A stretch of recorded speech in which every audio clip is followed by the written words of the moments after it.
What do you say to voters who feel they are worse off under your presidency than they were under President Trump? We got to take a look at what I was left when I became president and what Mr. Trump left me. We had an economy that was in free fall. The pandemic was so badly handled. Many people were dying. All he said was, it's not that serious. Just inject a little bleach into your arm. You'll be all right. The economy collapsed. There were no jobs. Unemployment rate rose to 15%. It was terrible. And so what we had to do is try to put things back together again. And that's exactly what we began to do. We created 15,000 new jobs. We brought out a position where we have 800,000 new manufacturing jobs. But there's more to be done. There's more to be done. Working class people are still in trouble. I come from Scranton, Pennsylvania. I come from a household where the kitchen table, if the things weren't able to be met during the month, it was a problem. Price of eggs, the price of gas, the price of housing, the price of a whole range of things. That's why I'm working so hard to make sure I deal with those problems. And we're going to make sure that we reduce the price of housing. We're going to make sure we build 2 million new units. We're going to make sure we cap rents so corporate greed can't take over. The combination, what I was left with in corporate greed, is the reason why we're in this problem right now. In addition to that, we're in a situation where if you take a look at all that was done in his administration, he didn't do much at all. By the time he left, things were in chaos, literally chaos. And so we put things back together. We created, I said, those jobs. We make sure we had a situation where we brought down the price of prescription drugs, which is a major issue for many people, to $15 for an insulin shot as opposed to $400. No senior has to pay more than $200 for any drug, all the drugs they can include beginning next year. And the situation is and we're going to make that available to everybody, to all Americans. So we're working to bring down the price around the kitchen table, and that's what we're going to get done. Thank you. President Trump? We had the greatest economy in the history of our country. We have never done so well. Everybody was amazed by it. Other countries were copying us. We got hit with COVID, and when we did, we spent the money necessary so we wouldn't end up in a Great Depression, the likes of which we had in 1929. By the time we finished, so we did a great job. We got a lot of credit for the economy, a lot of credit for the military, and no wars, and so many other things. Everything was rocking good. But the thing we never got the credit for, and we should have, is getting us out of that COVID mess. He created mandates that was a disaster for our country. But other than that, we had given them back a country where the stock market actually was higher than pre-COVID, and nobody thought that was even possible. The only jobs he created are for illegal immigrants and bounce-back jobs, a bounce-back from the COVID. He has not done a good job. He's done a poor job, and inflation's killing our country. It is absolutely killing us. Thank you. President Biden? Well, look, the greatest economy in the world, he's the only one who thinks that, I think. I don't know anybody else who thinks he had the greatest economy in the world. And, you know, the fact of the matter is that we found ourselves in a situation where his economy, he rewarded the wealthy. He had the largest tax cut in American history, $2 trillion. He raised a deficit larger than any president has in any one term. He's the only president other than Herbert Hoover who's lost more jobs than he had when he began, since Herbert Hoover. The idea that he did something that was significant. And the military, you know, when he was president, they were still killing people in Afghanistan. He didn't do anything about that. When he was president, we were still finding ourselves in a position where you had a notion that we were this safe country. The truth is, I'm the only president this century that doesn't have this decade, that doesn't have any troops dying anywhere in the world like he did. President Trump, I want to follow up if I can. Am I allowed to respond to him? Well, I'm going to ask you a follow-up. You can do whatever you want with the minute that we give you. I want to follow up. You want to impose a 10% tariff on all goods coming into the U.S. How will you ensure that that doesn't drive prices even higher? It's not going to drive them higher. It's just going to cost countries that have been ripping us off for years, like China and many others, in all fairness to China. It's going to just force them to pay us a lot of money, reduce our deficit tremendously, and give us a lot of power for other things. But he made a statement. The only thing he was right about is I gave you the largest tax cut in history. I also gave you the largest regulation cut in history. That's why we had all the jobs. And the jobs went down, and then they bounced back, and he's taking credit for bounce-back jobs. You can't do that. He also said he inherited 9% inflation. No, he inherited almost no inflation, and it stayed that way for 14 months. And then it blew up under his leadership because they spent money like a bunch of people that didn't know what they were doing, and they don't know what they were doing. It was the worst, probably the worst administration in history. There's never been. And as far as Afghanistan is concerned, I was getting out of Afghanistan, but we were getting out with dignity, with strength, with power. He got out. It was the most embarrassing day in the history of our country's life. President Trump, over the last 8 years, under both of your administrations, the national debt soared to record highs.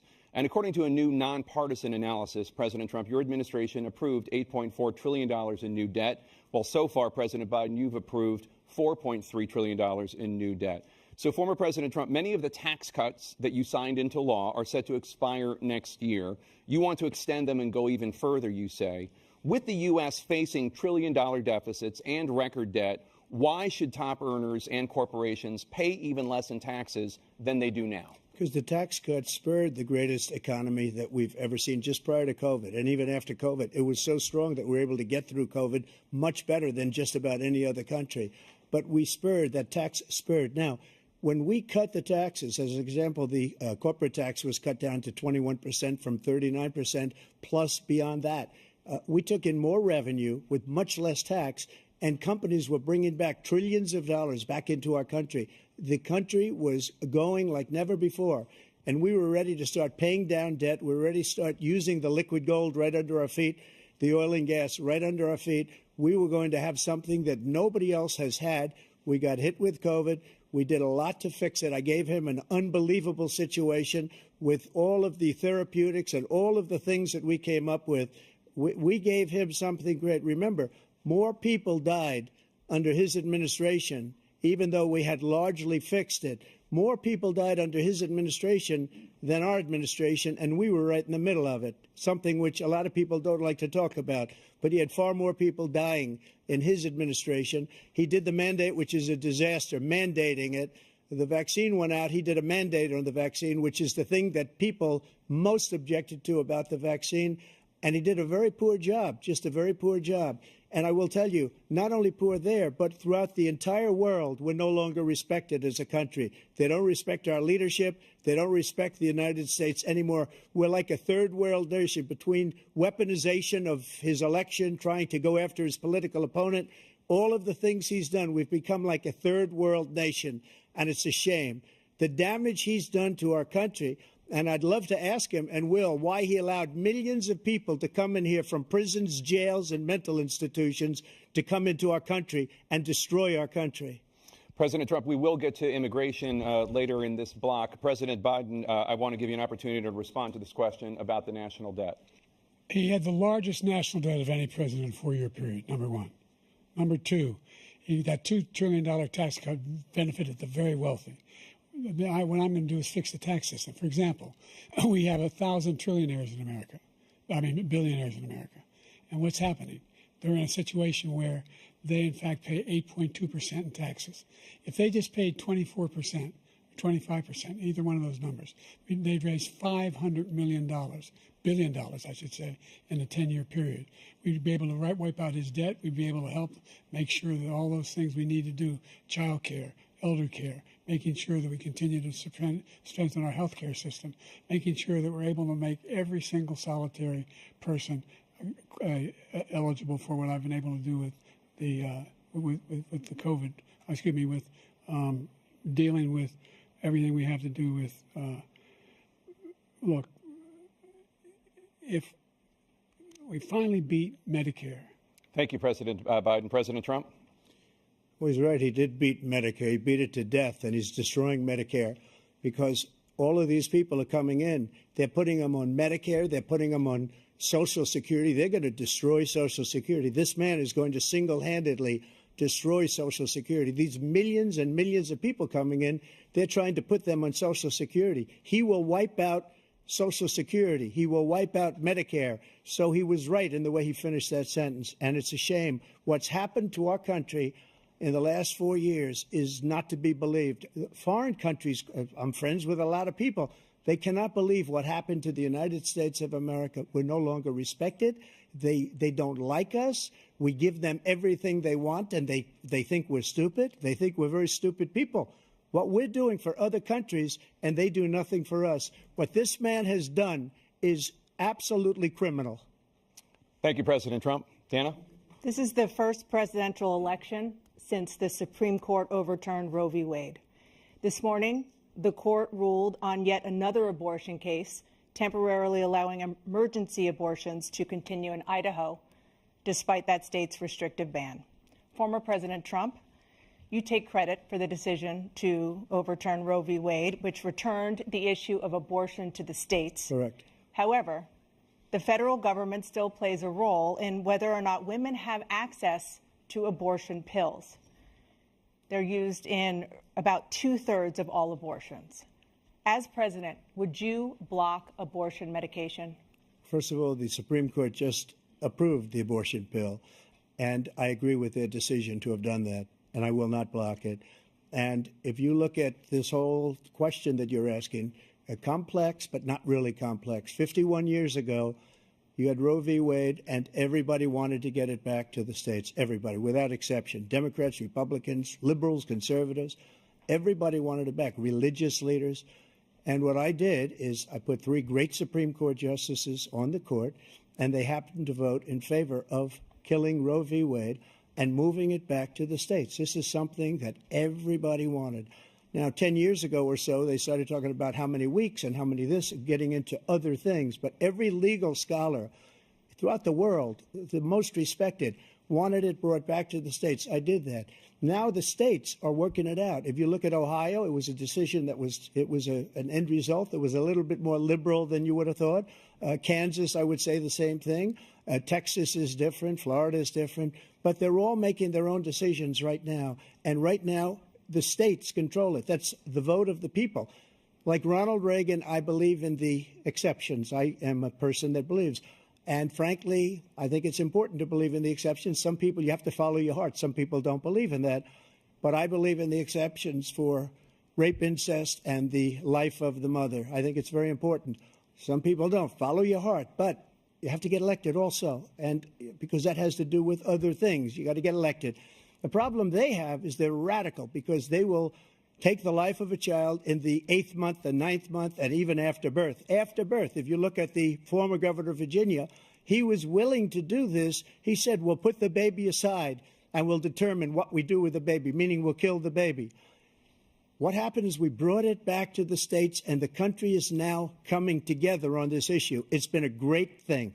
Thank you. President Biden? It's been a terrible thing, what you've done. The fact is that the vast majority of constitutional scholars supported Roe when it was decided, supported Roe. And that's this idea that they're all against it is just ridiculous.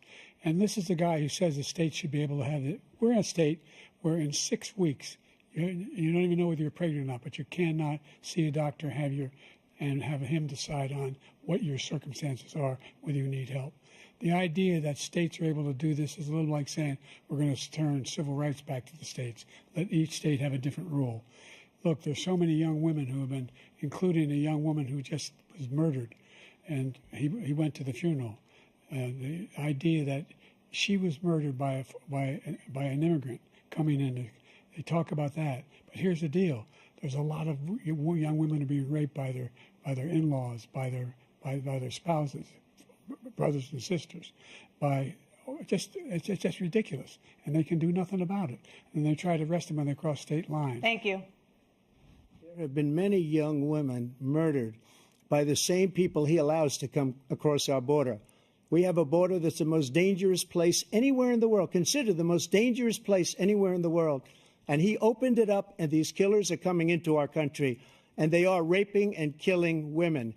And it's a terrible thing. As far as the abortion is concerned, it is now back with the states. The states are voting.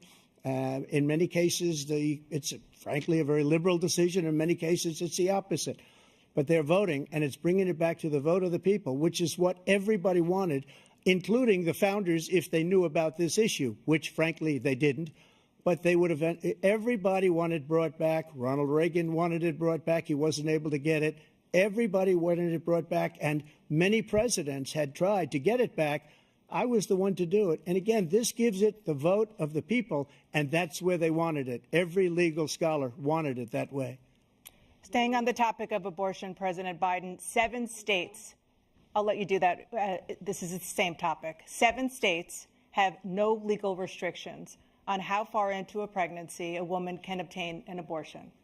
Do you support any legal limits on how late a woman should be able to terminate a pregnancy? I supported Roe v. Wade, which had 3 trimesters. The first time is between the woman and the doctor. Second time is between the doctor and an extreme situation. The third time is between the doctor, between the woman and the state. The idea that the politicians, that the founders wanted the politicians to be the ones making decisions about women's health is ridiculous. That's the last. No politician should be making that decision. A doctor should be making those decisions. That's how it should be run. That's what you're going to do. And if I'm elected, I'm going to restore Roe v. Wade. So that means he can take the life of the baby in the 9th month and even after birth, because some states, Democrat run, take it after birth. Again, the former governor of Virginia, put the baby down, then we decide what to do with it. So he's willing to, as we say, rip the baby out of the womb in the 9th month and kill the baby. Nobody wants that to happen, Democrat or Republican. Nobody wants it to happen. You're lying. That is simply not true. The Roe v. Wade does not provide for that. That's not the circumstance. Only if a woman's life is in danger, she's going to die. That's the only circumstance in which that can happen. But we are not for late-term abortion, period.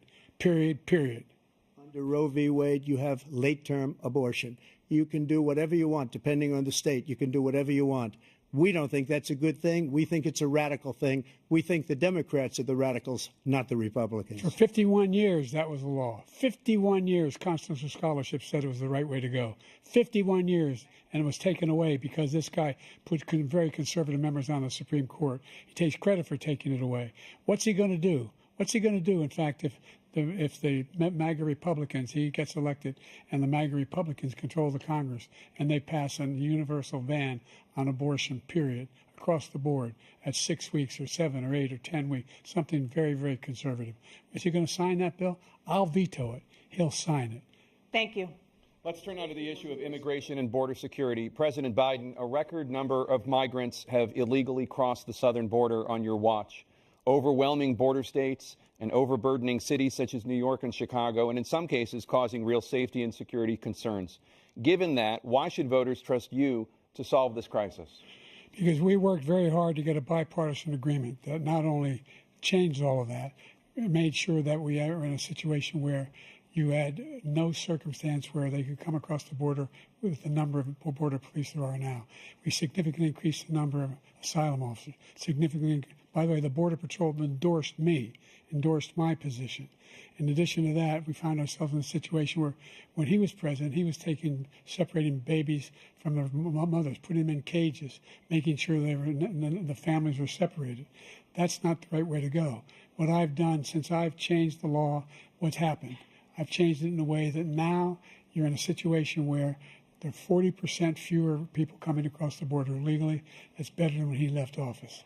And I'm going to continue to move until we get the total ban on the total initiative relative to what we're going to do with more Border Patrol and more asylum officers. President Trump? I really don't know what he said at the end of that sentence. I don't think he knows what he said either. Look, we had the safest border in the history of our country. The border, all he had to do was leave it. All he had to do was leave it. He decided to open up our border, open up our country to people that are from prisons, people that are from mental institutions, insane asylum, terrorists. We have the largest number of terrorists coming into our country right now, all terrorists, all over the world, not just in South America, all over the world. They come from the Middle East, everywhere. All over the world, they're pouring in. And this guy just left it open. And he didn't need legislation because I didn't have legislation. I said, close the border. We had the safest border in history. In that final couple of months of my presidency, we had, according to Border Patrol, who is great, and by the way, who endorsed me for president, but I won't say that, but they endorsed me for president. Brandon, just speak to him. But look, we had the safest border in history. Now we have the worst border in history. There's never been anything like it. And people are dying all over the place, including the people that are coming up in caravans. Thank you, President Trump. President Biden? The only terrorist who's done anything crossing the border is one who came along and killed 3, under his administration, killed an al-Qaeda person come in his administration, killed 3 American soldiers, killed 3 American soldiers. That's the only terrorist that's there. I'm not saying that no terrorist ever got through, but the idea they're emptying their prisons, we're welcoming these people, that's simply not true. There's no data to support what he said. Once again, he's exaggerating, he's lying. President Trump, staying on the topic of immigration, you've said that you're going to carry out, quote, the largest domestic deportation operation in American history, unquote. Does that mean that you will deport every undocumented immigrant in America, including those who have jobs, including those whose spouses are citizens, and including those who have lived here for decades? And if so, how will you do it? Just 1 second. He said we killed 3 people. The people we killed are al-Baghdadi and Soleimani, the 2 greatest terrorists, biggest terrorists anywhere in the world, and it had a huge impact on everything, not just border, on everything. He's the one that killed people with the bad water, including hundreds of thousands of people dying, and also killing our citizens when they come in. We are living right now in a rat's nest. They're killing our people in New York, in California, in every state in the union, because we don't have borders anymore. Every state is now a border. And because of his ridiculous, insane, and very stupid policies, people are coming in and they're killing our citizens at a level that we've never seen. We call it migrant crime. I call it Biden migrant crime. They're killing our citizens at a level that we've never seen before. And you're reading it like these 3 incredible young girls over the last few days. One of them, I just spoke to the mother, and they just had the funeral for this girl, 12 years old. This is horrible what's taken place. What's taken place in our country, we're literally an uncivilized country now. He doesn't want it to be. He just doesn't know. He opened the borders. Nobody's ever seen anything like. And we have to get a lot of these people out, and we have to get them out fast because they're going to destroy our country. Just take a look at where they're living. They're living in luxury hotels in New York City and other places. Our veterans are on the street. They're dying because he doesn't care about our veterans. He doesn't care. He doesn't like the military at all, and he doesn't care about our veterans. Nobody been worse. I had the highest approval rating for veterans taking care of the VA. He has the worst. He's gotten rid of all the things that I approved, choice that I got through Congress, all of the different things I approved, they abandoned. We had by far the highest, and now it's down in less than half because he's done all these great things that we did. And I think he did it just because I approved it, which is crazy. But he has killed so many people at our border by allowing all of these people to come in. And it's a very sad day in America. President Biden, you have the mic. Every single thing he said is a lie. Every single one. For example, veterans are a hell of a lot better off since I passed the PACT Act. 1 million of them now have insurance, and their families have it. Their families have it because what happened, whether it was Agent Orange or burn pits, they're all being covered now. And his group opposed that.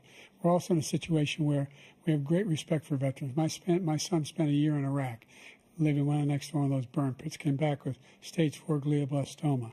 I was recently in France for D-Day, and I spoke all about those heroes that died. I went to the World War I cemetery he refused to go to. He was standing with his 4-star general, and he told me, he said, I don't want to go in there because they're a bunch of losers and suckers. My son was not a loser, was not a sucker. You're the sucker. You're the loser. President Trump? First of all, that was a made-up quote, suckers and losers. They made it up. It was in a third-rate magazine that's failing, like many of these magazines. He made that up. He put it in commercials. We've notified him. We had 19 people that said I didn't say it. And think of this. Who would say I'm at a cemetery or I'm talking about our veterans? Because nobody's taken better care. I'm so glad this came up, and he brought it up. There's nobody that's taken better care of our soldiers than I have. To think that I would, in front of generals and others, say suckers and losers. We have 19 people that said it was never said by me. It was made up by him, just like Russia was made up, just like the 51 intelligence agents are made up. Just like the new thing with the 16 economists are talking, it's the same thing. 51 intelligence agents said that the laptop was Russia disinformation. It wasn't. That came from his son, Hunter. It wasn't Russia disinformation. He made up the suckers and losers, so he should apologize to me right now. 4-star general standing to your side who was on your staff who said you said it, period. That's number one. And number two, the idea that I have to apologize to you for anything along the line. We've done more for veterans than any president has in American history. and they now are in their family. The only sacred obligation we have as a country is to care for our veterans when they come home and their families and equip them when they go to war. That's what we're doing. That's what the VA is doing now. They're doing more for veterans than ever before in our history. All right. Thank you so much. Let's move to the topic of foreign policy. I want to begin with Russia's war against Ukraine, which is now in its third year. Former President Trump, Russian President Vladimir Putin says he'll only end this war if Russia keeps the Ukrainian territory it has already claimed and Ukraine abandons its bid to join NATO. Are Putin's terms acceptable to you? First of all, our veterans and our soldiers can't stand this guy. They can't stand him. They think he's the worst commander-in-chief, if that's what you call him, that we've ever had. They can't stand him. So let's get that straight. And they like me more than just about any of them. And that's based on every single bit of information. As far as Russia and Ukraine, if we had a real president, a president that knew, that was respected by Putin, he would have never invaded Ukraine. A lot of people are dead right now, much more than people know. You know, they talk about numbers. You can double those numbers, maybe triple those numbers. He did nothing to stop it. In fact, I think he encouraged Russia from going in. I'll tell you what happened. He was so bad with Afghanistan. It was such a horrible embarrassment, most embarrassing moment in the history of our country, that when Putin watched that and he saw the incompetence, that he should have fired those generals, like I fired the one that you mentioned, and so he's got no love lost, but he should have fired those generals. No general got fired for the most embarrassing moment in the history of our country, Afghanistan, where we left billions of dollars of equipment behind. We lost 13 beautiful soldiers, and 38 soldiers were obliterated. And by the way, we left people behind, too. We left American citizens behind. When Putin saw that, he said, you know what? I think we're going to go in and maybe take this was his dream. I talked to him about it, his dream. The difference is he never would have invaded Ukraine. Never. Just like Israel would have never been invaded in a million years by Hamas. You know why? Because Iran was broke with me. I wouldn't let anybody do business with them. They ran out of money. They were broke. They had no money for Hamas. They had no money for anything, no money for terror. That's why you had no terror at all during my administration. This place, the whole world is blowing up under him. President Biden? I've never heard so much malarkey in my whole life. Look, the fact of the matter is that we're in a situation where, let's take the last point first. Iran attacked American troops, caused brain damage for a number of these troops, and he did nothing about it. Recently, not when he was president. They attacked. He said they're just having headaches. That's all it is. He didn't do a thing when the attack took place, number one. Number two, we got over 100,000 Americans and others out of Afghanistan during that airlift.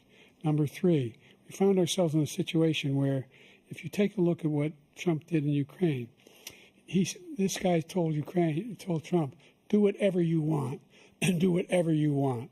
And that's exactly what Trump did to Putin, encourage him, do whatever you want. And he went in. And listen to what he said when he went in. He was going to take Kyiv in 5 days, remember? Because it's part of the old Soviet Union. That's what he wanted to reestablish, Kyiv. And he, in fact, didn't do it at all. Wasn't able to get it done. And they've lost thousands and thousands of troops, 500,000 troops. President Trump, I never come back said to you that. for 1 minute, I just want to go back to my original question, which is, are Putin's terms acceptable to you? Keeping the territory in Ukraine? Acceptable. No, they're not acceptable.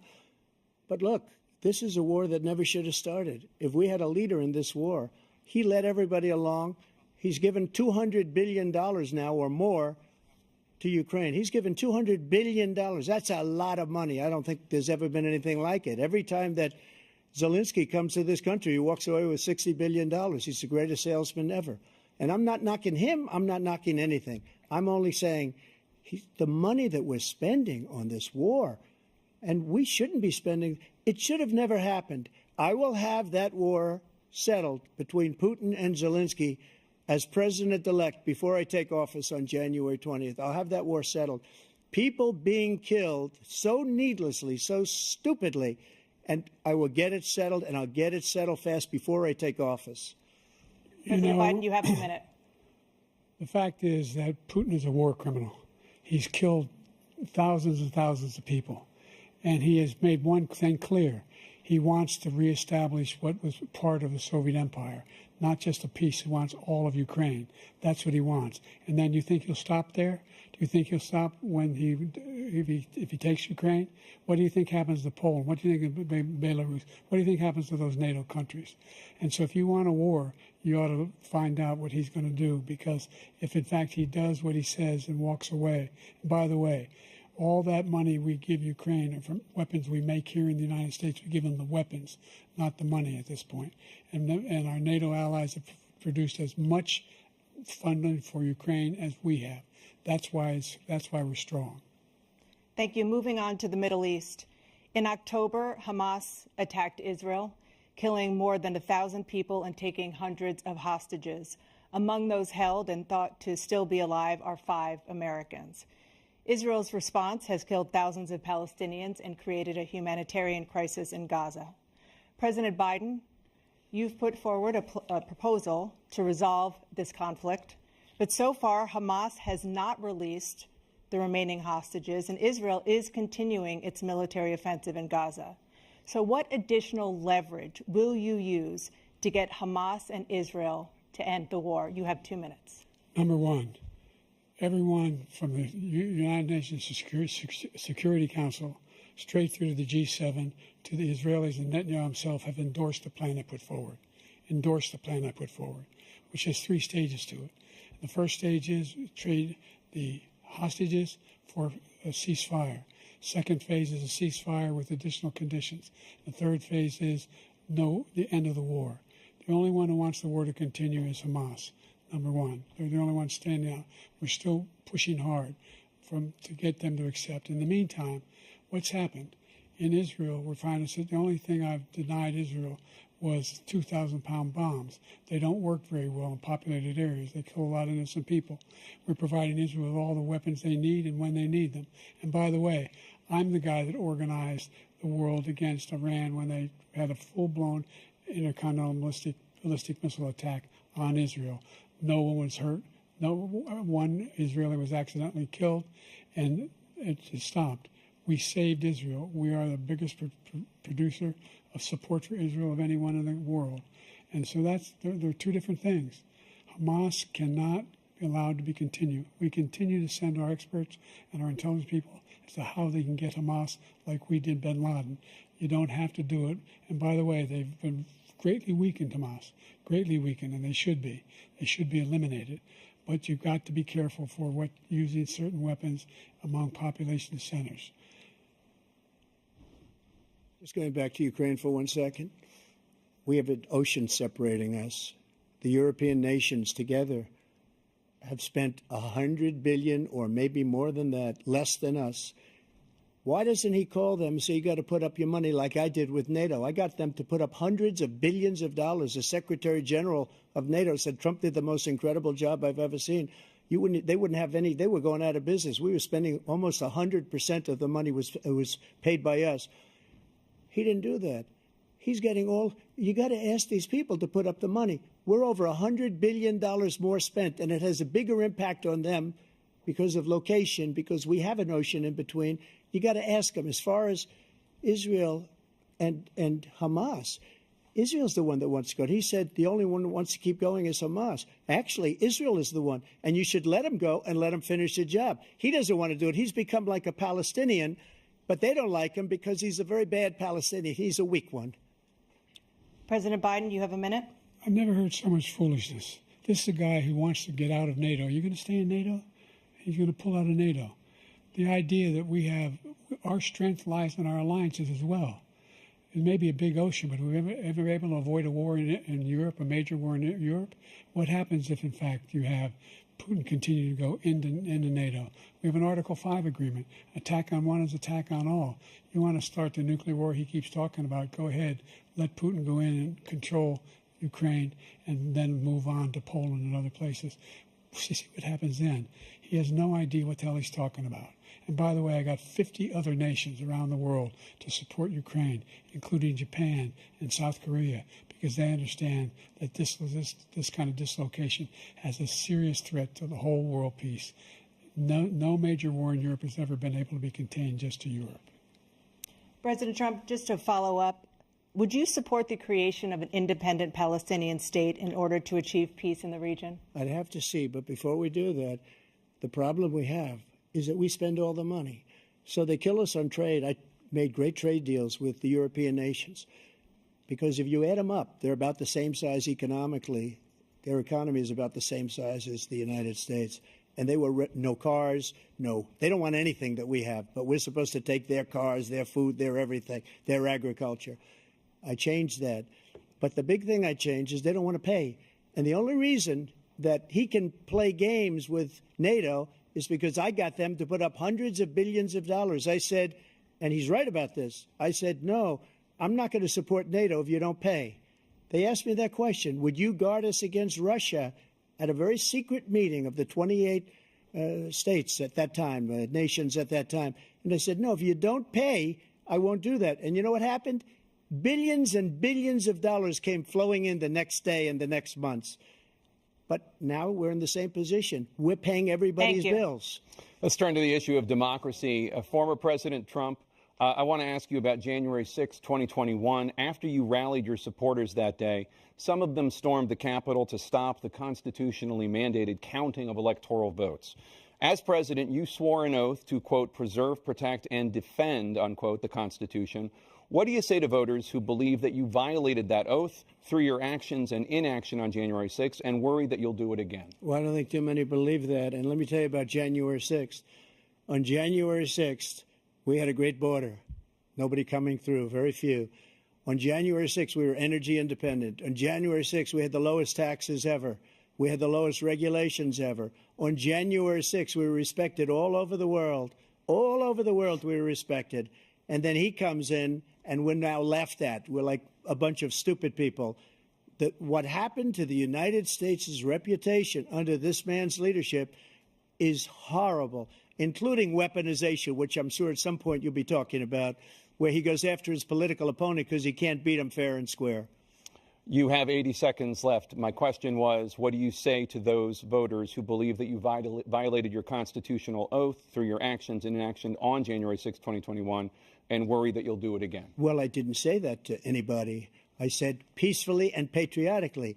And Nancy Pelosi, if you just watched the news from 2 days ago, on tape to her daughter, who's a documentary filmmaker, they say, but she's saying, oh, no, it's my responsibility. I was responsible for this because I offered her 10,000 soldiers or National Guard, and she turned them down. And the mayor in writing, by the way, the mayor in writing turned it down, the mayor of D.C. They turned it down. I offered 10,000 because I could see I had virtually nothing to do. They asked me to go make a speech. I could see what was happening. Everybody was saying they're going to be there on January 6th. They're going to be there. And I said, you know what? There's a lot of people coming. You could feel it. You could feel it, too, and you could feel it. And I said, they ought to have some National Guard or whatever. And I offered it to her. And she now admits that she turned it down. And it was the same day she was, I don't know, she can't be very happy with her daughter because it made her into a liar. She said, I take full responsibility for January 6th. President Biden? Look, he encouraged those folks to go up on Capitol Hill, number one. I sat in that dining room off the Oval Office. He sat there for 3 hours watching, begging, being begged by his vice president and a number of his colleagues on the Republican side as well to do something, to call for a stop, to end it. Instead, they talked about these people being patriots and great patrons of America.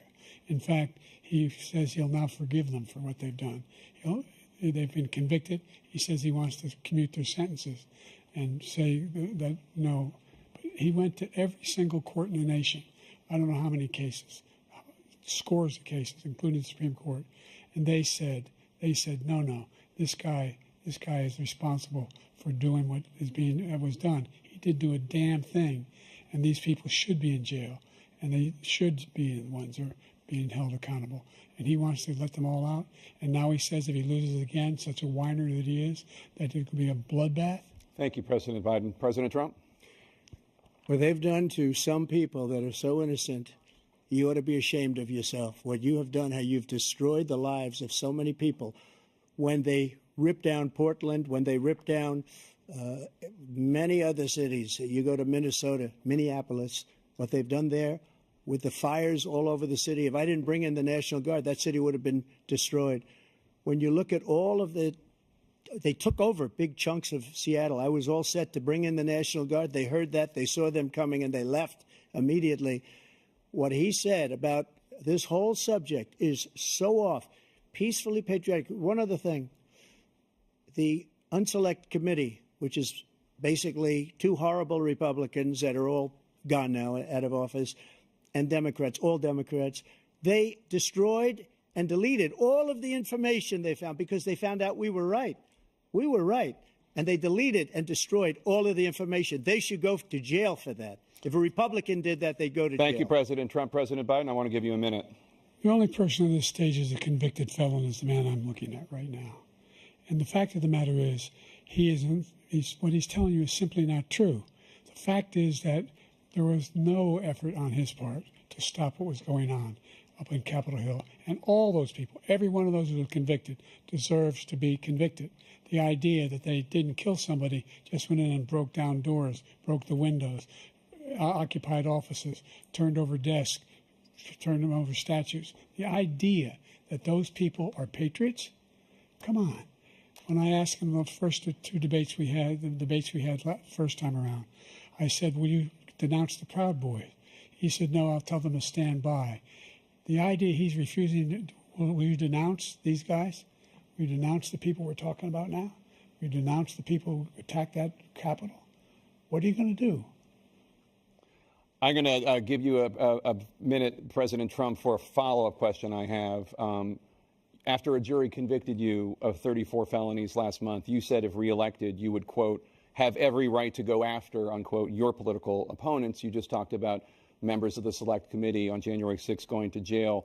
Your main political opponent is standing on stage with you tonight. Can you clarify exactly what it means about you feeling you have every right to go after your political opponents? Well, I said my retribution is going to be success. We're going to make this country successful again, because right now it's a failing nation. My retribution is going to be success. But when he talks about a convicted felon, his son is a convicted felon at a very high level. His son is convicted, going to be convicted probably numerous other times. Should have been convicted before, but his Justice Department let the statute of limitations lapse on the most important things. But he could be a convicted felon as soon as he gets out of office. Joe could be a convicted felon with all of the things that he's done. He's done horrible things. All of the death caused at the border, telling the Ukrainian people that we're going to want $1 billion or you change the prosecutor. Otherwise, you're not getting $1 billion. If I ever said that, that's quid pro quo. That we're not going to do anything. We're not going to give you $1 billion unless you change your prosecutor having to do with the son. This man is a criminal. This man, you're lucky. You're lucky. I did nothing wrong. We'd have a system that was rigged and disgusting. I did nothing wrong. Thank you, President Trump. President Biden, you have said, I'm coming right to you, sir. You want to respond? Go ahead. I'll give you a minute to respond. The idea that I did anything wrong relative to what you're talking about is outrageous. It's simply a lie, number one. Number two, the idea that you have a right to seek retribution against any American just because you're president is wrong. It's simply wrong. No president's ever spoken like that before. No president in our history has spoken like that before. Number three, the crimes that you are still charged with, and think of all the civil penalties you have. How many billions of dollars do you owe in civil penalties for molesting a woman in public, for doing a whole range of things, of having sex with a porn star on the night while your wife was pregnant? I mean, what are you talking about? You have the morals of an alley cat. Give you a minute, sir. I didn't have sex with a porn star, number one. Number two, that was a case that was started and moved. They moved a high-ranking official, a DOJ, into the Manhattan DA's office to start that case. That case is going to be appealed and won. We had a very terrible judge, a horrible judge, Democrat. The prosecutor were all high-ranking Democrats, appointed people, and both the civil and the criminal. He basically went after his political opponent because he thought it was going to damage me. But when the public found out about these cases, because they understand them better than he does, he has no idea what these cases are. But when they found out about these cases, you know what they did? My poll numbers went up, way up. You know that because you're reporting it. And we took in more money in the last 2 weeks than we've ever taken in the history of any campaign. I don't think any campaign has ever taken. Hundreds of millions of dollars came pouring in because the public knows it's a scam, and it's a guy that's after his political opponent because he can't win fair and square. Thank you, President Trump. President Biden, you have said, quote, Donald Trump and his MAGA Republicans are determined to destroy American democracy.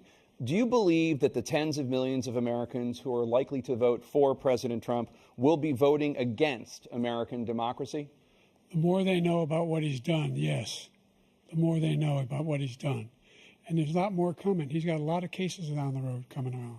He's got a whole range of issues he has to face. I don't know what the juries will do, but I do know he has a real problem.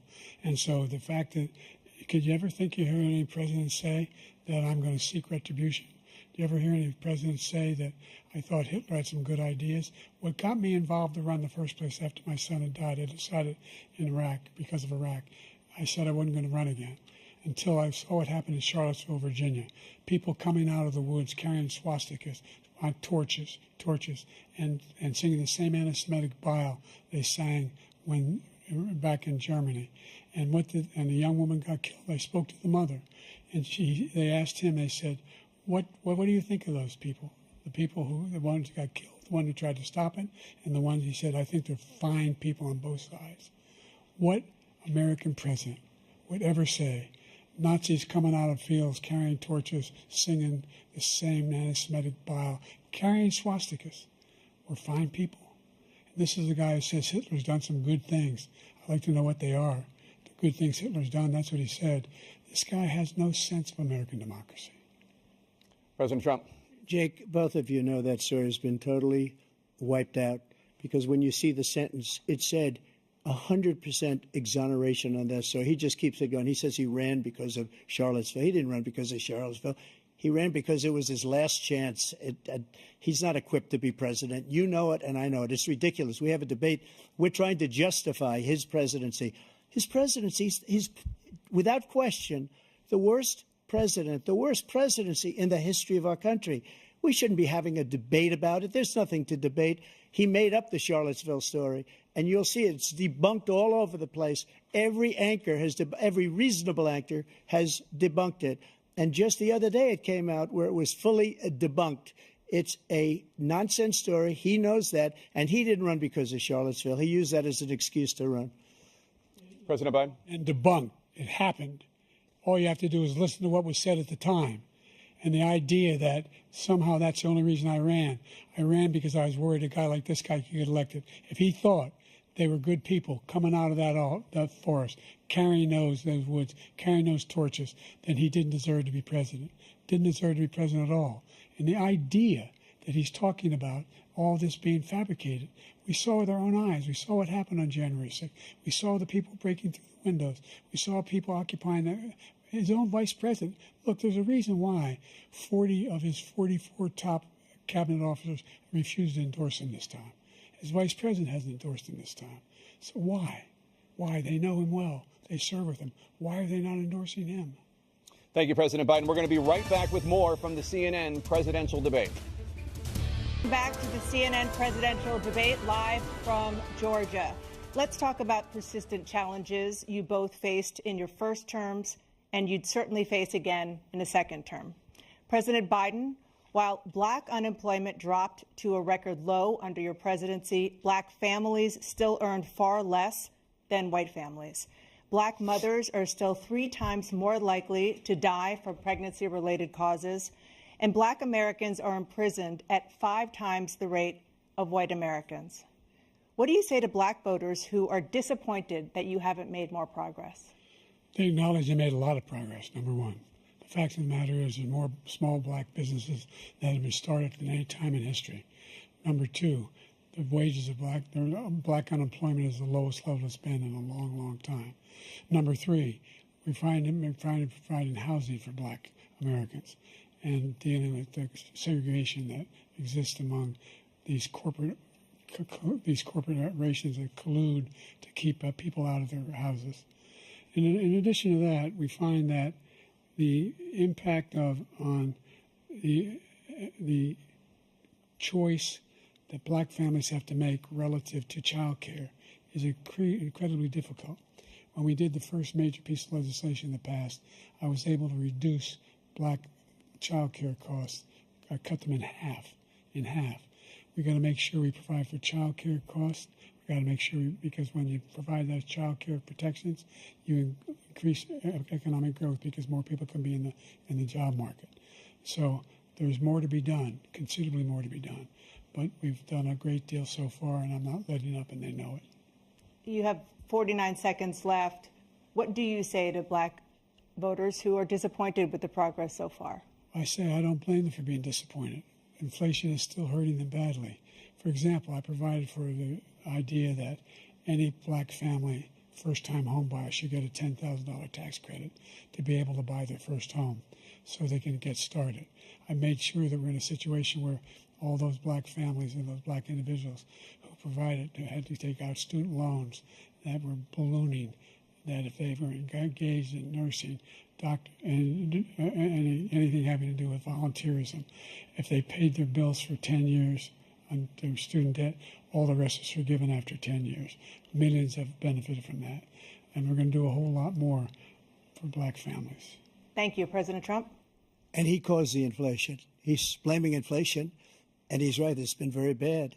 He caused the inflation, and it's killing black families and Hispanic families and just about everybody. It's killing people. They can't buy groceries anymore. They can't. You look at the cost of food where it's doubled and tripled and quadrupled. They can't live. They're not living anymore. He caused this inflation. I gave him a country with essentially no inflation. It was perfect. It was so good. All he had to do is leave it alone. He destroyed it with his Green New Scam and all this money that's being thrown out the window. He caused inflation. As sure as you're sitting there, the fact is that his big kill on the black people is the millions of people that he's allowed to come in through the border. They're taking black jobs now, and it could be 18, it could be 19, and even 20 million people. They're taking black jobs, and they're taking Hispanic jobs, and you haven't seen it yet, but you're going to see something that's going to be the worst in our history. Thank you. President Biden? There was no inflation when I became president. You know why? The economy was flat on its back. 15% unemployment. He decimated the economy, absolutely decimated the economy. That's why there was no inflation at the time. There were no jobs. We provided thousands of millions of jobs for individuals who are in all communities, including minority communities. We made sure that they have health insurance. We have covered, the ACA has increased. I made sure that they're $8,000 per person in a family to get written off for health care. But this guy wants to eliminate that. They've tried 50 times. He wants to get rid of the ACA again, and they're going to try again if they win. We find ourselves in a position where the idea that we're not doing any, we put more police on the street than any administration has. He wants to cut the cops. We're providing for equity and making sure people have a shot to make it. There's a lot going on, but in inflation, he caused it by his tremendous malfeasance in the way he handled the pandemic. Thank you. Another persistent challenge is the climate crisis. 2023 was the hottest year in recorded history, and communities across the country are confronting the devastating effects of extreme heat, intensifying wildfires, stronger hurricanes, and rising sea levels. Former President Trump, you've vowed to end your opponent's climate initiatives, but will you take any action as president to slow the climate crisis? Well, let me just go back to what he said about the police, how close the police are to him. Almost every police group in the nation from every state is supporting Donald J. Trump. Almost every police group. And what he's done to the black population is horrible, including the fact that for 10 years he called them super predators. We can't, in the 1990s, we can't forget that. Super predators was his name, and he called it to them for 10, and they've taken great offense at it, and now they see it happening. But when they see what I did for criminal justice reform and for the historically black colleges and universities, where I funded them and got them all funded, and the opportunity zones with Tim, as you know, Tim Scott was incredible. He did a great job, great senator from South Carolina. He came to me with the idea, and it was a great idea. It's one of the most successful economic development acts ever in the country, opportunity zones. and the biggest beneficiary are blacks. And that's why we have the best numbers with them in maybe ever. They're saying ever. I read this morning where ever, the best numbers. He's lost much of the black population because he's done a horrible job for black people. He's also done a horrible job for Hispanics. But wait till you see these millions of people pouring into our country, and they're going to take the jobs, and it's already started, and you haven't seen anything yet. It's a disaster. You've 38 seconds left. President Trump, will you take any action as president to slow the climate crisis? So I want absolutely immaculate clean water, and I want absolutely clean air, and we had it. We had H2O. We had the best numbers ever, and we were using all forms of energy, all forms, everything. And yet, during my 4 years, I had the best environmental numbers ever. And my top environmental people gave me that statistic just before I walked on the stage, actually. I don't know where the hell he's been. The idea that anything he said is true. I've passed the most extensive climate change legislation in history. We find ourselves, and by the way, black colleges. I came up with $15 billion for HBCUs, historic black universities and colleges, because they don't have the kind of contributors that they have to build these laboratories and the like. Any black student is capable in college of doing any white student can do. They just don't have the money, but now they'll be able to get those jobs in high tech. We're in a situation where the idea that he is claiming to have done something that had the cleanest water, he hadn't done a damn thing for the environment. He pulled out of the Paris Climate Accord. I immediately joined it because if we reach 1.5 degrees Celsius at any one point, there's no way back. The only existential threat to humanity is climate change, and he didn't do a damn thing about it. He wants to undo all that I've done. The Paris Accord was going to cost us $1 trillion, and China nothing, and Russia nothing, and India nothing. It was a ripoff of the United States. And I ended it because I didn't want to waste that money because they treat us horribly. We were the only ones. It was costing us money. Nobody else was paying into it. And it was a disaster. But everything that he said just now, I'll give you an example. I heard him say before insulin. I'm the one that got the insulin down for the seniors. I took care of the seniors. What he's doing is destroying all of our medical programs because the migrants coming in, they want everybody. And look, I have the biggest heart on the stage. I guarantee you that. And I want to take care of people. But we're destroying our country. They're taking over our schools, our hospitals, and they're going to be taking over Social Security. He is destroying Social Security, Medicare, and Medicaid. The idea is that we, in fact, we were the only ones of consequence who were not members of the Paris Accord. How can we do anything if we're not able to, the United States can't get its under control? One of the largest polluters in the world, number one. We're making significant progress. By 2035, we will have cut pollution in half. We have made significant progress, and we're continuing to make progress. We set up a climate corps for thousands of young people to learn how to deal with climate, just like the Peace Corps. And we're moving in directions that are going to significantly change the elements of cause of pollution. But the idea that he claims that he has the biggest heart up here and he's really concerned about pollution and about climate, I've not seen any indication of that.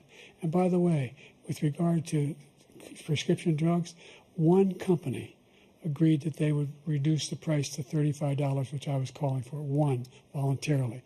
I made sure every company in the world, every pharmaceutical company, cannot have to pay. Thank you. And by the way, so every day, millions of Americans struggle just to make ends meet. For many older Americans, Social Security provides a critical lifeline. President Biden, if nothing is done to Social Security, seniors will see their benefits cut in just over 10 years. Will you name tonight one specific step that you're willing to take to keep Social Security solvent? yes, make the very wealthy begin to pay their fair share. Right now, everybody making under $170,000 pays 6% of their income, of their paycheck, every single time they get a paycheck from the time the first one they get when they're 18 years old. The idea that they're going to, I'm proposing that everybody, the millionaires pay 1%. So no one I would not raise the cost of Social Security for anybody under $400,000. After that, I began to make the wealthy begin to pay their fair share by increasing from 1% beyond to be able to guarantee the program for life. So you still have 82 seconds left. Are there any other measures that you think that would be able to help keep Social Security solvent, or is that one enough? Well, no, that one enough will keep it solvent. But the biggest thing I'll do if we defeat this man, because he wants to get rid of Social Security. He thinks there's plenty to cut in Social Security. He's wanting to cut Social Security and Medicare, both times. And and if you look at the program put forward by the House Republican caucus that I believe supports, is in fact want to cut it as well. The idea that we don't need to protect our seniors is ridiculous. And by the way, the American public has greater health care coverage today than ever before. And under the ACA, as I said, you're in a circumstance where 400,000 people, 40 million people would not have insurance because they have a pre-existing condition. The only thing that allows them to have that insurance is the fact that they, in fact, are part of the ACA. And by the way, the other thing is, we're in a situation where we talk about education for black communities. I've raised the amount of money for Pell Grants by another $8,000. So anybody making under $70,000 a year is going to be able to get $15,000 toward their tuition. He just doesn't know what he's talking about. Thank you, President Biden. President Trump. So I've dealt with politicians all my life. I've been on this side of the equation for the last 8 years. I've never seen anybody lie like this guy. He lies. I've never seen it. He can look you in the face. About so many other things, too. And we mentioned the laptop. We mentioned Russia, Ukraine. Everything he does is a lie. It's misinformation and disinformation. The losers and suckers story that he made up is a total lie on the military. It's a disgrace. But Social Security, he's destroying it, because millions of people are pouring into our country, and they're putting them onto Social Security. They're putting them onto Medicare, Medicaid. They're putting them in our hospitals. They're taking the place of our citizens. What they're doing to the VA, to our veterans, is unbelievable. Our veterans are living in the street, and these people are living in luxury hotels. He doesn't know what he's doing, and it's really coming back. I've never seen such anger in our country before. President Biden. The idea that veterans are not being taken care of, I told you before. And by the way, when I said suckers and losers, he acknowledged after that he fired that general. That general got fired because he's the one that acknowledged that that's what he said. He was the one standing with Trump when he said it, number one. Number two, the idea that we're going to be in a situation where all these millions and millions, the way he talks about it, illegal aliens are coming into the country and taking away our jobs. There's a reason why we have the fastest growing economy in the world, the reason why we have the most successful economy in the world. We're doing better than any other nation in the world. And by the way, those 15 Nobel laureates he talked about being phony, those 15 Nobel laureates, economists, they all said that if Trump is reelected, we're likely to have a recession and inflation is going to increasingly go up. And by the way, worst president in history, 159 presidential scholars voted him the worst president in the history of the United States of America. President Biden, thank you so much. Let's turn to the cost of child care, which many American families struggle to afford. President Trump, both you and President Biden have tried to address this issue, but the average cost of child care in this country has risen to more than $11,000 a year per child. For many families, the cost of child care for 2 children is more than their rent. In your second term, what would you do to make child care more affordable? Just to go back, the general got fired because he was no good. And if he said that, that's why he made it up. But we have 19 people that said I didn't say it, and they're very highly respected, much more so than him. The other thing is, he doesn't fire people. He never fired people. I've never seen him fire anybody. I did fire a lot. I fired Comey because he was no good. I fired a lot of the top people at the FBI, drained the swamp. They were no good. Not easy to fire people. You'd pay a price for it, but they were no good. I inherited these people. I didn't put them there. I didn't put Comey there. He was no good. I fired him. This guy hasn't fired anybody. He never fires. He should have fired every military man that was involved with the Afghanistan horror show, the most embarrassing moment in the history of our country. He didn't fire. Did you fire anybody? Did you fire anybody that's on the border that's allowed us to have the worst border in the history of the world? Did anybody get fired for allowing 18 million people, many from prisons, many from mental institutions? Did you fire anybody that allowed our country to be destroyed? Joe, our country is being destroyed as you and I sit up here and waste a lot of time on this debate. This shouldn't be a debate. He is the worst president. He just said about me because I said it. But look, he's the worst president in the history of our country. He's destroyed our country. Now, all of a sudden, he's trying to get a little tough on the border. He came out with a nothing deal, and it reduced it a little bit, like this much. It's insignificant. He wants open borders. He wants our country to either be destroyed or he wants to pick up those people as voters.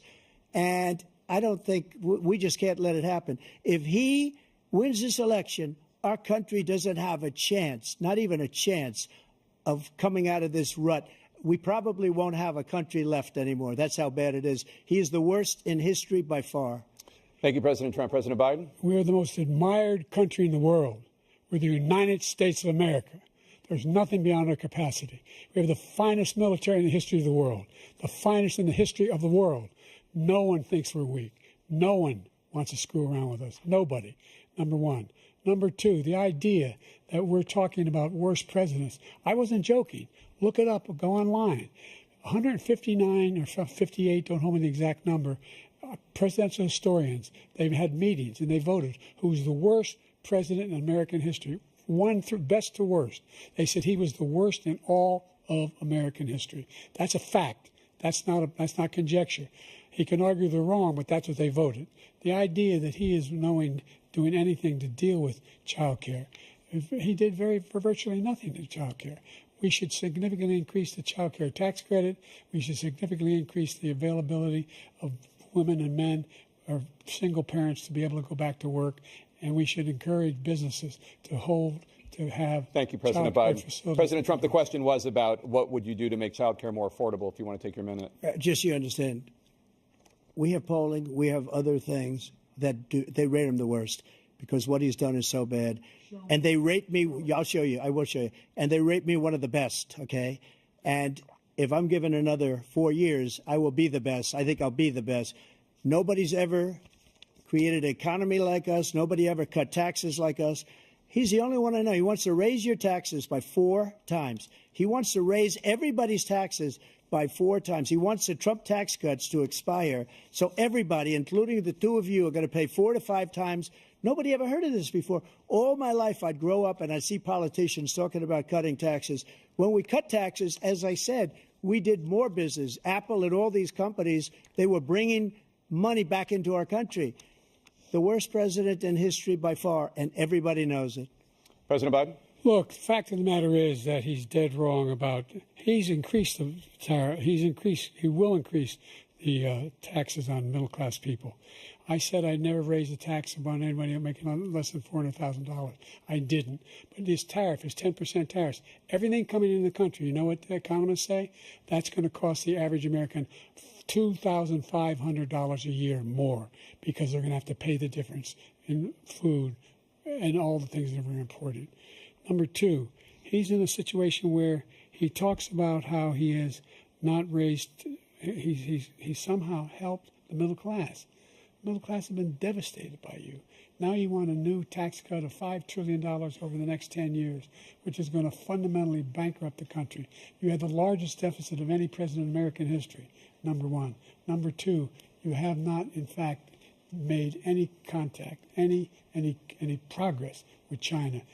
We are the lowest trade deficit with China since 2010. Thank you, President Biden. Thank you, President Biden. Let's discuss an epidemic impacting millions of Americans that both of you have made a top priority in your first term, the opioid crisis. And for both of you, the number of overdose deaths in this country has gone up. Under your term, it went up. Under your term, it has gone up. Former President Trump, despite the efforts that both of you have made, more than 100,000 Americans are dying from overdoses every year, primarily from fentanyl and other opioids. What will you do to help Americans right now in the throes of addiction who are struggling to get the treatment they need? To finish up, we now have the largest deficit in the history of our country under this guy. We have the largest deficit with China. He gets paid by China. He's a Manchurian candidate. He gets money from China. So I think he's afraid to deal with them or something. But do you notice he never took out my tariffs because we bring in so much money with the tariffs that I imposed on China. He never took them away. He can't because it's too much money. It's tremendous. And we saved our steel industries, and there was more to come, but he hasn't done that. But he hasn't cut the tariffs because he can't, because it's too much money. But he's got the largest deficit in the history of our country, and he's got the worst situation with China. China's going to own us if you keep allowing them to do what they're doing to us as a country. They are killing us as a country, Joe, and you can't let that happen. You're destroying our country. So, President Trump, you have 67 seconds left. The question was, what are you going to do to help Americans in the throes of addiction right now who are struggling to get the treatment they need?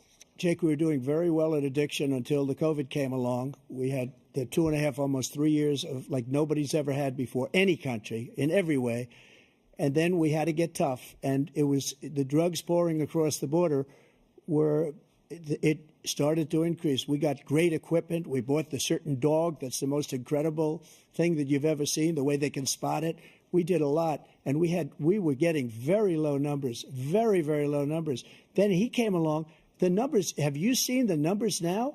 It's not only the 18 million people that I believe is even low because the gotaways, they don't even talk about gotaways. But the numbers of the amount of drugs and human trafficking in women coming across our border, the worst thing I've ever seen, at numbers that nobody's ever seen under him because the border's so bad. But the number of drugs coming across our border now is the largest we've ever had by far. President Trump, thank you. President Biden? Fentanyl and the byproducts of fentanyl went down for a while. And I wanted to make sure we use the machinery that can detect fentanyl, these big machines that roll over everything that comes across the border. And it costs a lot of money. That was part of this deal we put together, this bipartisan deal. More fentanyl machines, more be able to detect drugs, more numbers of agents, more numbers of all the people at the border. And when we had that deal done, he called his Republican colleagues, said, don't do it. It's going to hurt me politically. No, he never argued it's not a good bill. It's a really good bill. We need those machines. We need those machines. And we're coming down very hard in every country in Asia in terms of precursors for fentanyl. And Mexico is working with us to make sure they don't have the technology to be able to put it together. That's what we have to do. We need those machines. Thank you, President Biden. President Trump, and again, the question is about Americans in the throes of addiction right now struggling to get the treatment they need. Well, this does pertain to it. He ended Remain in Mexico. He ended catch and release. I made it catch and release in Mexico, not catch and release here. We had so many things that we had done, hard negotiations with Mexico, and I got it all for nothing. It's just like when you have a hostage. We always pay $6 billion for a hostage. Every time we say it's a hostage. Now we have a hostage, a Wall Street Journal reporter, I think a good guy, and he's over there because Putin is laughing at this guy, probably asking for billions of dollars for the reporter. I will have him out very quickly as soon as I take office. Before I take office, I said by literally as soon as I win the election, I will have that reporter out. He should have had him out a long time ago. But Putin's probably asking for billions and billions of dollars because this guy pays it every time. We had 2 cases where we paid $6 billion for 5 people. I got 58 people out, and I paid essentially nothing. Thank you, President Trump. Dana? Let's turn to concerns that voters have about each of you. President Biden, you would be 86 at the end of your second term. How do you address concerns about your capability to handle the toughest job in the world well into your 80s? Well, first of all, I spent half my career being criticized being the youngest person in politics. I was the second youngest person ever elected to the United States Senate, and now I'm the oldest. This guy's 3 years younger and a lot less competent. I think that just look at the record. Look at what I've done. Look how I've turned around the horrible situation he left me. As I said, 15 million new jobs, 800,000 manufacturing jobs, more investment in America, over billions of dollars in private investment in enterprises that we are growing. By the way, we brought an awful lot of people. The whole idea of computer chips, we used to have 40% of the market. We invented those chips, and we lost it because he was sending people to find the cheapest jobs overseas and to bring home a product. So I went to South Korea. I convinced Samsung to invest billions of dollars here in the United States. And guess what? Those fabs, they call them, to build these chips, those fabs pay over $100,000. You don't need a college degree for them. And there's billions, about $40 billion already being invested and being built right now in the United States, creating significant jobs for Americans from all over the world. President Biden, you have 40 seconds left. Would you like to add anything? Yeah, I would. The idea that somehow we are this failing country. I never heard a president talk like this before. We're the envy of the world. Name me a single major country president who wouldn't trade places with the United States of America for all our problems and all our opportunities. We're the most progressive country in the world in getting things done. We're the strongest country in the world. We're a country in the world who keeps our word, and everybody trusts us. All of our allies and those who he coddles up to, from Kim Jong-un, who he sends love letters to, and Putin, etc.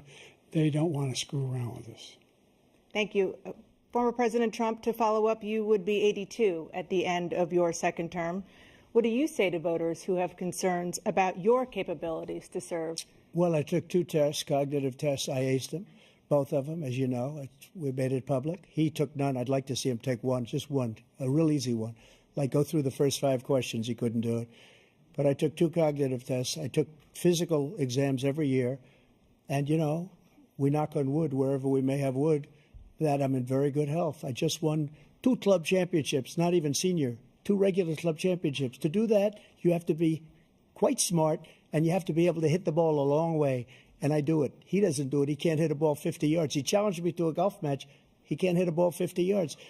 I think I'm in very good shape. I feel that I'm as in good a shape as I was 25, 30 years ago. Actually, I'm probably a little bit lighter, but I'm in as good a shape as I was years ago. I feel very good. I feel the same. But I was willing to take a cognitive test. And you know what? If I didn't do well, I aced them. Dr. Ronnie Jackson, who's a great guy when he was White House doctor. And then I took another one, a similar one.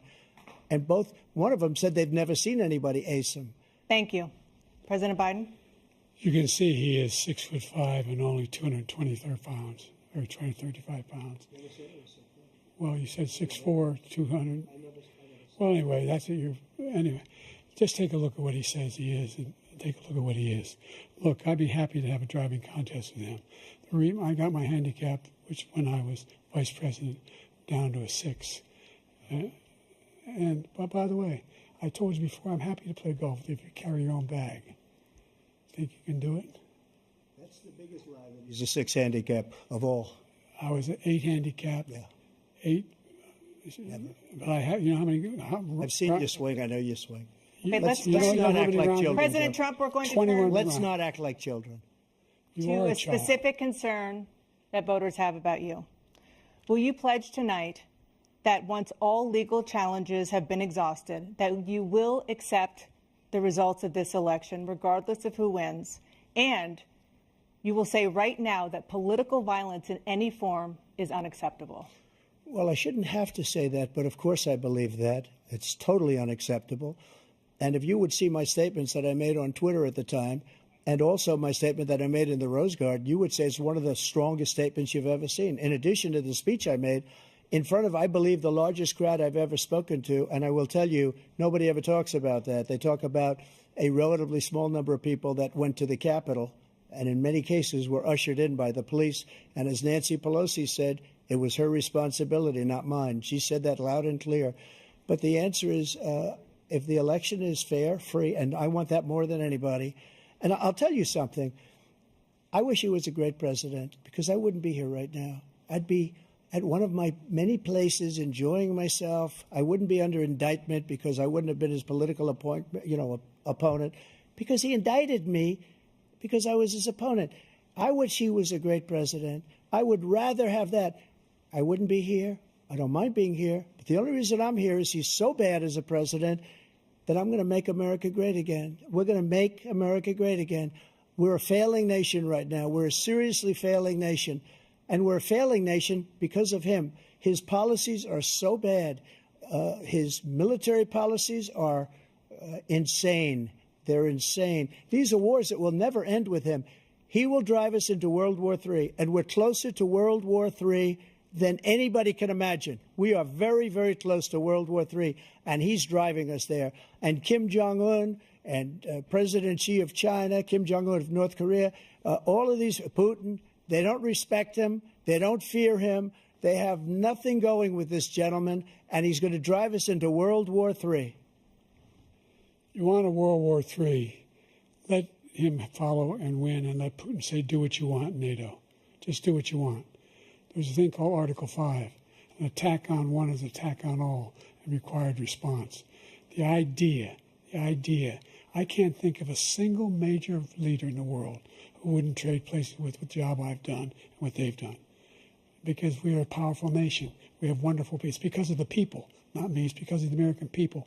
They're capable of anything, and they step up when they're needed. And right now, we're needed. We're needed to protect the world because our own safety is at stake. And again, you want to have a war, just let Putin go ahead and take Kyiv, make sure they move on, see what happens in Poland, Hungary, and other places along that border. Then you have a war. President Trump, as I come back to you for a follow-up, the question was, will you accept the results of this election, regardless of who wins? Just to finish what he said, if I might, Russia, they took a lot of land from Bush. They took a lot of land from Obama and Biden. They took no land, nothing from Trump, nothing. He knew not to do it. He's not going to play games with me. He knew that. I got along with him very well, but he knew not to play games. He took nothing from me. But now he's going to take the whole thing from this man right here. That's a war that should have never started. It would have never started ever with me. And he's going to take Ukraine. And, you know, you asked me a question before, would you do this? He's got us in such a bad position right now with Ukraine and Russia because Ukraine's not winning that war. He said, I will never settle until such time. They're running out of people. They're running out of soldiers. They've lost so many people. It's so sad. They've lost so many people, and they've lost those gorgeous cities with the golden domes that are 1,000 years old, all because of him and stupid decisions. Russia would have never attacked if I were President president. Trump, the question was, will you accept the results of the election, regardless of who wins? Yes or no, please. If it's a fair and legal and good election, absolutely. I would have much rather accepted these, but the fraud and everything else was ridiculous. And if you want, we'll have a news conference on it in a week, or we'll have another one of these in a week. But I will absolutely, there's nothing I'd rather do. It would be much easier for me to do that than I'm running again. I wasn't really going to run until I saw the horrible job he did. He's destroying our country. I would be very happy to be someplace else, in a nice location someplace. And again, no indictments, no political opponent stuff, because it's the only way he thinks he can win. But unfortunately, it's driven up my numbers and driven them up to a very high level because the people understand it. Well, let's see what your numbers are when this election is over. Let's see. You're a whiner. When you lost the first time, you continued, you appealed and appealed to courts all across the country. Not one single court in America said any of your claims had any merit, state or local, none. But you continue to provoke this lie about somehow there's all this misrepresentation, all this stealing. There is no evidence of that at all. And I tell you what, I doubt whether you'll accept it because you're such a whiner. The idea, if you lose again, you accepting anything, you can't stand the loss. Something snapped in you when you lost the last time. We'll be right back with more from the CNN presidential debate, live from Georgia. It is now time for the candidates to deliver their closing statements as predetermined by a coin toss. We're going to begin with you, President Biden. You have 2 minutes. We've made significant progress from the debacle that was left by President Trump in his last term. We find ourselves in a situation where, number one, we have to make sure that we have a fair tax system. I ask anyone out there in the audience, or anyone out watching this debate, do you think the tax system is fair? The fact is that I said nobody even making under $400,000 had a single penny increase in their taxes, and will not. And if I'm reelected, that'll be the case again. But this guy has increased your taxes because of the deficit, number one. He's increased inflation because of the debacle he left after the way he handled the pandemic. And he finds himself in a position where he now wants to tax you more by putting a 10% tariff on everything that comes into the United States of America. What I did, when, for example, he wants to get rid of the ability of Medicare for us to be able to negotiate drug prices with the big pharma companies. Well, guess what? We got it down to $35 for insulin instead of $400. No more than $2,000 for every senior, no matter how much prescription they need. You know what that did? That reduced the federal debt by $160 billion over 10 years because the government doesn't have to pay the exorbitant prices. I'm going to make that available to every senior all along, where it's happening now, and everybody in America. He wants to get rid of that. I'm going to make sure that we have child care. We're going to significantly increase the credits people have for child care. I'm going to make sure we do something about what we're doing on lead pipes and all the things that are causing health problems for people across the country. We're going to continue to fight to bring down inflation and give people a break. Thank you, President Biden. President Trump, you now have 2 minutes for your closing statement. Like so many politicians, this man is just a complainer. He said, we want to do this, we want to do that, we want to get rid of this tax, that tax. But he doesn't do anything. All he does is make our country unsafe by allowing millions and millions of people to pour in.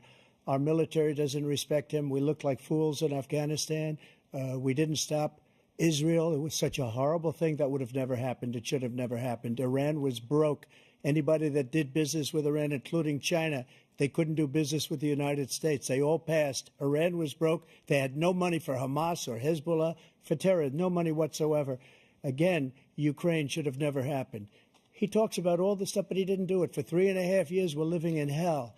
We have the Palestinians and we have everybody else rioting all over the place. You talk about Charlottesville. This is 100 times Charlottesville, 1,000 times. The whole country is exploding because of you, because they don't respect you, and they have to respect their president, and they don't respect you throughout the world. What we did was incredible. We rebuilt the military. We got the largest tax cut in history, the largest regulation cut in history. The reason he's got jobs is because I cut the regulations that gave jobs, but he's putting a lot of those regulations back on. All of the things that we've done, nobody's never seen anything like. Even from a medical standpoint, right to try, where we can try space-age materials instead of going to Asia or going to Europe and trying to get when you're terminally ill. Now you can go and you can get something. You sign a document. They've been trying to get it for 42 years. But you know what we did for the military was incredible. Choice for our soldiers, where our soldiers, instead of waiting for 3 months to see a doctor, can go out and get themselves fixed up and readied up and take care of themselves, and they're living. And that's why I had the highest approval rating in the history of the VA. So all of these things, we're in a failing nation, but it's not going to be failing anymore. We're going to make it great again. Thank you, former President Trump, President Biden.